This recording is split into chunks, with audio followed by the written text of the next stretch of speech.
Browns fans and Cleveland media are asking why Cameron Mitchell has regressed since 2024. Answer is pretty damn obvious to anybody watching. He just isn't a really great NFL corner. Let me show you what I'm talking about. Let's run the 9. You do it like this.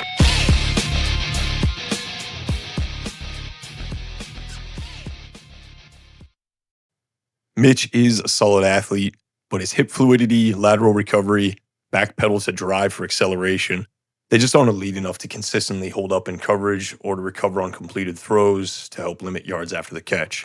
He's an athletic and physical tweener without an actual NFL position to call home. And this first rep not only shows that lack of athletic ability, but it does so against 4th, 5th, and 6th NFL receivers on the depth chart. Depending on how a coach tags this, the Eagles detach, push out both their Y and Z receivers.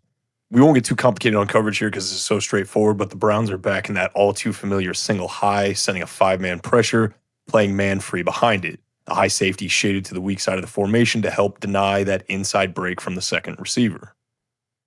This leaves Cam on the island of not having the most immediate inside help from this only single high safety. So as a corner, you have to stay square, maintain proper eye discipline on the receiver's hips for route tells, and then watch for the things that you're most susceptible to, the biggest one getting beat vertically downfield. There are 2 things that happen on this rep. First, Aeneas Smith does a great job off the line, pushing just enough upfield and to Mitch's outside shoulder to possibly threaten a vertical release. On his third step, he plants and squares his hips back inside to burst under on the slant. This vertical bluff, combined with the timing on the footwork, sees Mitch both unbalanced, but just beginning to open up his hips to the outside, erasing what little recoverability he had back to the inside. The receiver push combined with the route setup helps to create a horizontal space that allows DTR clean windows to read and to throw this double slant concept, reading it inside to out from 1 to 2. In this case, favoring the receiver with the most space, and per where the defensive and personnel structure is weakest, DTR correctly takes the throw to the perimeter.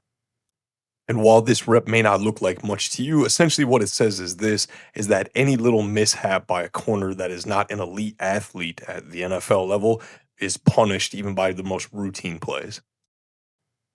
This last rep, the touchdown throw from Kyle McCord, only puts the cherry on top, showing the lack of recovery acceleration, but how Mitch, and this isn't unlike the rest of the Browns DBs the last 2 seasons, tend to lose their head at times when playing against motion. I can only ascribe this to sort of football anxiety and a lack of situational awareness. The Eagles come out trip strength, Y nasty to the weak side. The pre-motion, the dog defense align like they're giving that same look in the last clip. The 5-man pressure from the strong side backer while playing man-free behind it. And just with that previous rep, that means the quarterbacks covering the number 2 and number 3 receivers in this formation would expect to receive the most immediate help to the inside from the single high safety. This also helps to sort of explain why Mitch aligns to the outside with the number 2 receiver. Only this shell isn't that same 5-man pressure.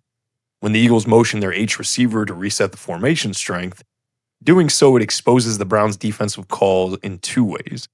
It forces the safeties to what's aptly named rock and roll. By that, DeMonte Kazee rocks to the single high alignment and forces Chris Redmond to roll down to cover the Y as the new strong side number 2 receiver. Even before the snap, this is a clear win by the Eagles offense. You've forced defensive rotations, but you've also done so by resetting the formation strength to the boundary, allowing 2 receivers to work the far side to the field, with the nearest +1 help DB being Kazee, who is 10 yards high and another 10 yards in. That's a country mile in football terms. Even worse, with this rotation, it highlights the continued mental lapses by the Browns DBs against pre-snap motions at the absolute worst of times. Because now you have Cameron Mitchell playing one-on-one on outside technique against a slot receiver who has an inside release. But as we can see as the snap unfolds, this was not the same 5-man pressure with man free behind it. It was in fact cover 0 the whole time. Cover 0 with a gift handed to Aeneas Smith on an inside release by a corner who sat in outside leverage, either expecting safety help, forgetting the call that he was in, or bluffing outside leverage, not being situationally aware of the bind the Eagles pre-snap put you in and not adjusting accordingly. And then there it is, the easiest touchdown Kyle McCord will ever throw as a professional quarterback. Even at the most fundamental level, there isn't a defensive coordinator alive that won't tell you this one thing. When you're a DB playing under a cover 0, Under no fucking circumstances do you ever give a receiver a free release to the inside. Last I checked, the quickest path to an object is still a straight line.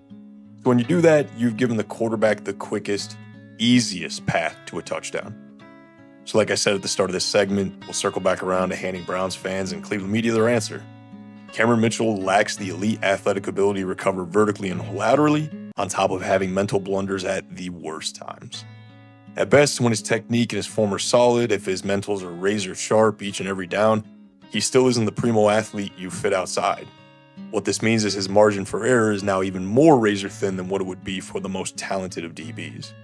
This only further opens up the secondary and the Browns defense as a whole to liabilities they can't afford. And make no mistake, unless you find a way to play cover 2 or cover 5 on every down, walking Money Mitch out to play corner will take what has been a shaky secondary, especially the safeties and run fits against pre-snap motion in the last 2 years, and it'll make them even worse.